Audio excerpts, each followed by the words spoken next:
Hey everyone, this is Roman Prokopchuk, and this is the Digital Savage Experience podcast. Today I have with me Jennifer Garman. Jennifer is the founder and CEO of gratitudemission.org, as well as the author of Flourish, 7 Ways Gratitude Can Transform Your Life. Thank you for joining me today. Thanks so much for having me, Roman. It's great to be here. My pleasure. So tell me a little bit about your journey. How did you get to where you are today? Yeah, well, I've had, in my perspective, more pivots than just about anybody I know. I graduated as a computer engineer, and I went to work for Hewlett Packard as a software engineer, and quickly realized that I don't think I want to spend the rest of my life doing this. It just didn't mesh with me, and it didn't speak to me in terms of, this is exciting and this is what I want to do. So within months of starting at my first job, I started looking around like, well, what else can I do with this degree? And luckily enough, I was able to kind of pivot over into more the sales side and still keep my technical expertise. But I still didn't feel fulfilled. I felt much better working, face to face with people all the time. And I knew that that was, one of the keys that I need to be, fulfilled and happy.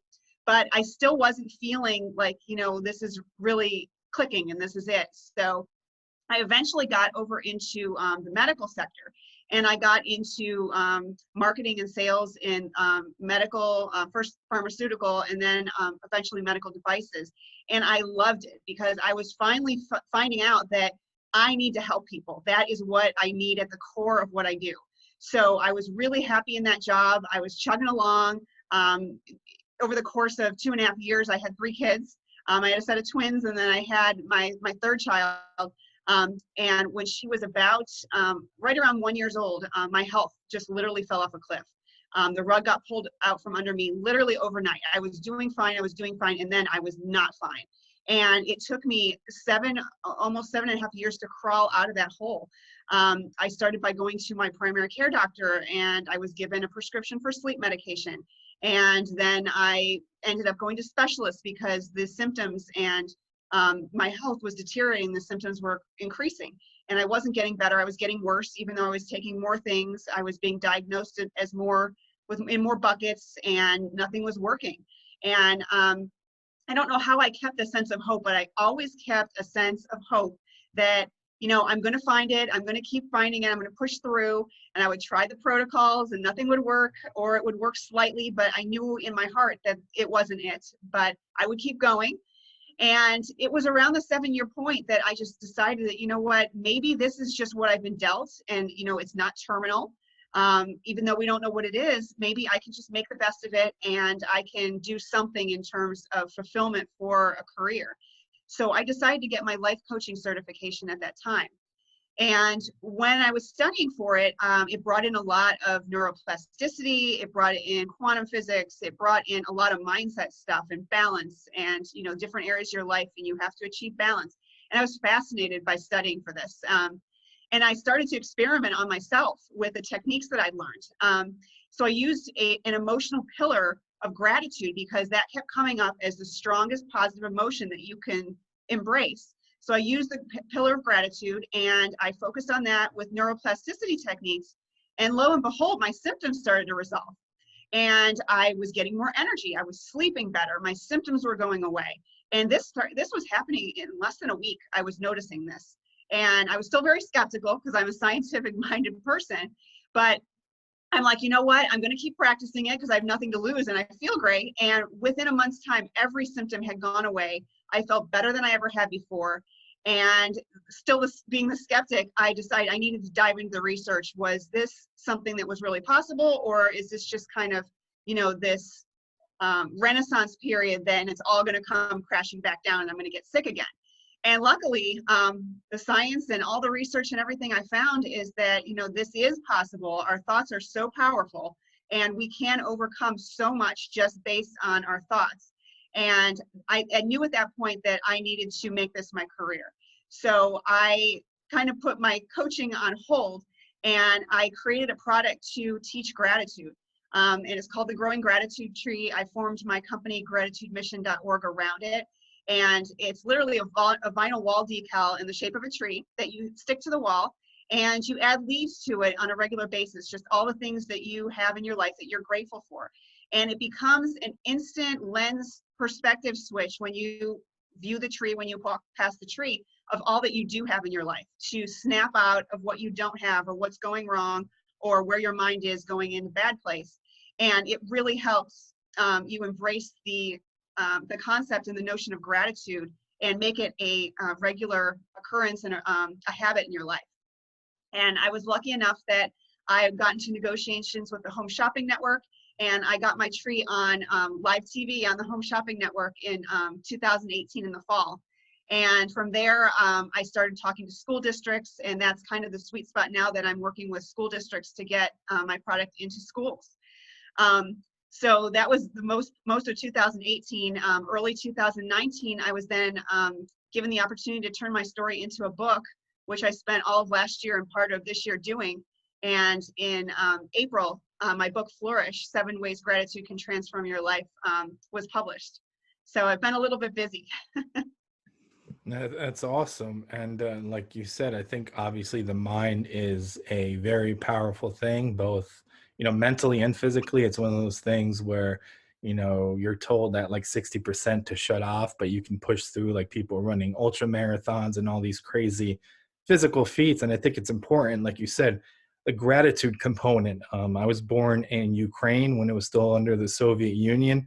So I think having that starting point and having kind of that grit and knowing where you came from, but obviously living in the United States, you're so comfortable and you have everything kind of at your disposal. Obviously, there's still, hunger, poverty, and things of that nature. But for me personally, it's one of those things where I love to travel, and that traveling gives me and gets me perspective. So seeing how other people live and how we're not as fortunate, I like to compare it, like I think about it and kind of, if I'm going through something, I'm like, is it a third world problem or a first world problem? If it's something like, oh yeah, my phone is glitching, okay, I don't have to kind of freak out about it, and really like taking a moment and recalibrating or readjusting, and like you said, really seeing of what you have in your life and being thankful for that, because a lot of people don't have that.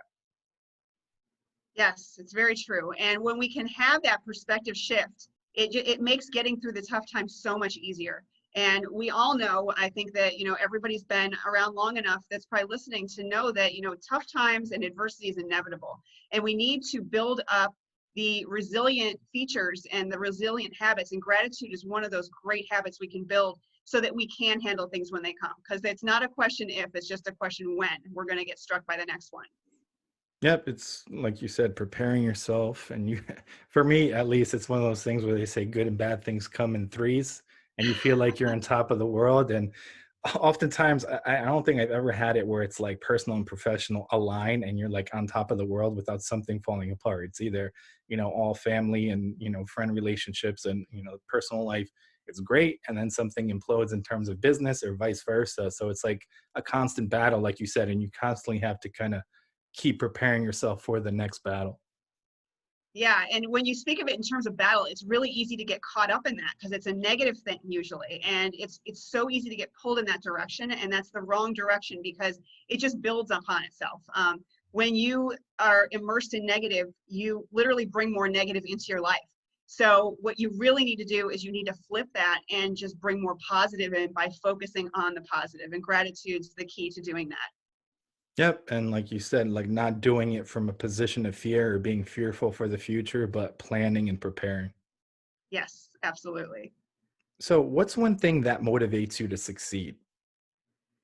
That's interesting because that's changed all through my life. But Mhm. right now, I would say the biggest motivator is helping other people. I've been in a position where I was so sick for so long, and I'm now looking back and I'm grateful for that because it's put me into the position now where I can hopefully help others from having to go through what I did. And when I hear other people reach out to me and they tell me that, what you wrote in your book or your product has just helped me so immensely, and I used to be here and now I'm there, that makes so much difference. It's better than any monetary check that I could receive in my bank account. It's really what drives me. It's what gets me going in the morning. Yeah, I agree. I think that motivation of helping others and, doing things for the right reason, especially obviously, there's a lot of people, I'm not knocking careers and stuff like that. Like you said, you had to kind of pivot to begin with because you weren't necessarily happy with that trajectory in terms of, having that quintessential kind of office job, 9 to 5. And I mean, society has told us that that's success. You graduate college, you go into something like that, you stay 20 or 30 years or whatever, and then you should just be happy to retire. But like you said, pivoting into something that is kind of heart led and gives back to others, I think you enjoy your work that much more. I absolutely do. And I'm just looking back, I never would have guessed that my life would take these turns in this way, but I'm just so happy that it did and so grateful because I know, I talk to people all the time that just say like, just something doesn't sit right. It doesn't feel right. Something is missing. And I'm like, I know, I've been there, I've done that. You need to really dig deep and find out what it is that drives you and what you find fulfillment in, and just find a way to make that what you do. Because that's what it is that's going to drive you each day and give you the energy and the motivation to keep going. Yeah, I agree. And like you said, that money isn't necessarily happiness. There's plenty of people that have all the money in the world, but one may not have someone to share it with, either friends or family or anything of that nature, or just, you made it, now what? You didn't necessarily enjoy the journey or did something that either gave back or you felt like, your time may have been wasted. So yes, it's good. I don't discourage, like, money isn't the enemy, because naturally, if you get more successful, you get more money. And in that case, in my opinion, you can do more good in terms of, starting charities, giving back directly, things of that nature. But if money is your driving factor, which I think a lot of people, even first getting into their careers, a lot of people are kind of, let me jump careers, titles, get more money, which I think in my mid to late 20s I was doing, and then switched over to a more kind of, let me leave a legacy, let me share as much as I can with people in terms of my experiences and my knowledge, so I can help others kind of either avoid the pitfalls I've dealt with or help them to go through some of the things that I've experienced in my life. Yes, and you bring up the money conundrum, and it is actually a fact, and there's been studies on this, that once your basic needs are met, incremental income doesn't really do much, but you do need to have your basic needs met. So there are people that we do need to make more money because they need to get their basic needs met, but beyond that is what we're talking about, and that's really when the incremental money just doesn't really do it. And it can bring, short-term like lifts, but the dips come just as quick as the lifts do, and they don't last very long.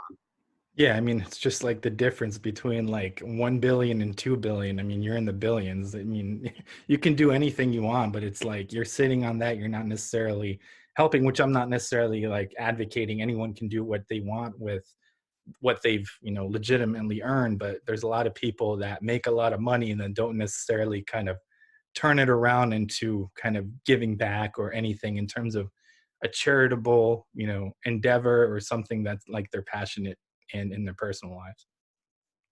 Yeah, and on the flip side of that, there are a lot that do, and I think that I've read so much about, well, why do you give back? And from what I've read and from what I've gathered in my own personal experience, when you give back, you get exponentially more.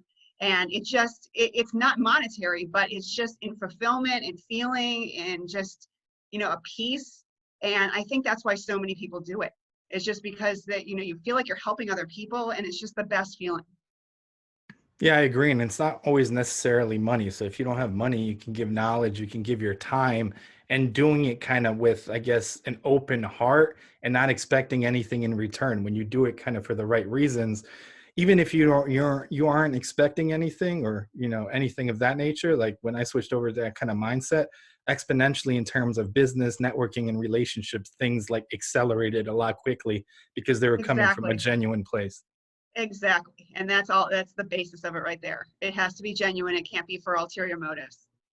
I agree. So, what's one thing you may have seen as a weakness in yourself in the past that you've turned around and utilized as a strength today? Oh man, I used to be introverted.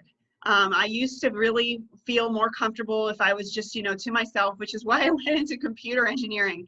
I just kind of felt like better, and I felt more in control when I took the exterior of, people and that out of it, and realized really quickly, like I said, a few months into that career, that, oh no, I made a big mistake, because there was no face-to-face communication. Everything was done through a screen, and I was miserable. I knew that I needed more connection and more And I grew out of my shell rather quickly to the point where I'm now, I would consider myself more extroverted than introverted. So I literally did almost a personality change. And not that I would consider it a weakness, but it's just something that I noticed changed.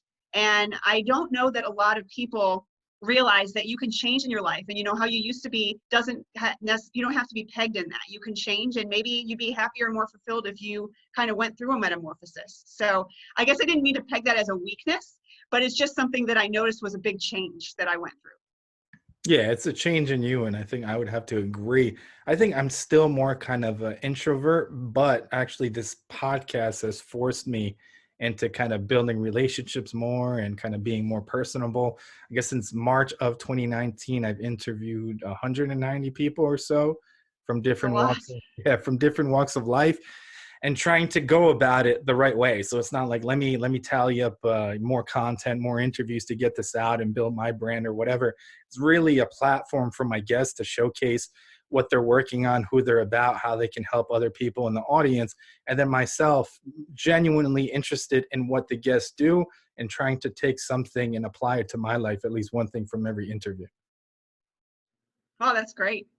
And it's one of those things also kind of not being afraid of no. So when I like switch from the mindset that no is okay, so you're going to get a lot of no's in life, and shake it off because those no's lead to kind of bigger yeses that really like exponentially increase too, of me really going kind of hard in the direction of networking and meeting people that are kind of industry leaders, or at least kind of talking to them at industry events where I may shy off or away from that, and not only simply kind of going and can I have a picture with you, really making like a genuine statement how their work or their content has impacted me and really led to kind of building relationships that I didn't think would form prior. Yeah, that's amazing. And I love the idea, the notion of the no. And so many people look at it as a door slammed in your face, but just look at it as you're just turned in a different direction. And you look at it in terms of like, there's all these new possibilities with that no that can happen. And there's new ways I can go, because I used to look at that as a very negative thing and would get kind of turned down. I was in sales and I took it kind of hard personally sometimes. And I'm like, no, it's not me. It's just that, this thing that I am pushing is not for them right now. And I just need to take it in a different direction. Yeah, and especially in sales, you're going to get a lot of no's, so you have to have A lot. a thick skin, and I think you have to kind of disconnect no from your ego. So no automatically kind of hurts your ego. Am I not good enough? I've accomplished XYZ in the past. Why are they saying no to me? If you disconnect it, it's a lot easier to kind of take and move forward. Yes, absolutely. So what's one piece of advice you can leave with the audience, personal or professional? The biggest advice that I would love to leave is that you reap more of the mindset that you keep. And I personally can attest to this. When I am in a negative mindset, I get so much more negative. And I've been so aware of this for the past several years since I've been doing this, that, things bring you into a negative mindset. It's just going to happen. But when I'm in that, all of a sudden I'm hearing from friends that have issues, and I'm hearing of their negativity, and it builds and it snowballs. And I, introspectively looked back and said, most of my life I've been in this negative glass half empty mindset. And now that I'm more glass half full, and I bring more of those type people into my life. And it's just amazing what's transpired and who's left my life and who's come into my life. And it's just, it's just miraculous. So if you can have the perspective of positive, and great gratitude's a great way to do that. Just practicing it when you first wake up in the morning, when you go to bed at night, just a couple things that you've got in your life that you're thankful for. You'll build on more of that. You'll build more of the positive, and you'll bring more positive into your life as a result. Yeah, it's what you kind of put out, and obviously that affects the people around you. If they're positive, that negativity could bring them down and affect your relationships, and vice versa. It's kind of like the closest people you surround yourself with. If they're super negative, you may want to address that with them or do something, because if I don't care how positive you are, if every single person around you is kind of, breaking you down and, giving negative kind of comments and things of that nature, eventually that will break you down to that level as well. Yes, absolutely. So I really appreciate you stopping by today Can you let the audience know how they can find you, find the book, a little bit more about the book? Yeah, so the book is available on Amazon. It's entitled Flourish, 7 Ways Gratitude Can Transform Your Life. It's also available, you can find it on my website, which is Jennifer Garman. Garman is spelled with 2 A's, .xyz. And I also do coaching and speaking. Awesome. Thanks again for stopping by. Thank you so much for having me, Roman. It was great to be here.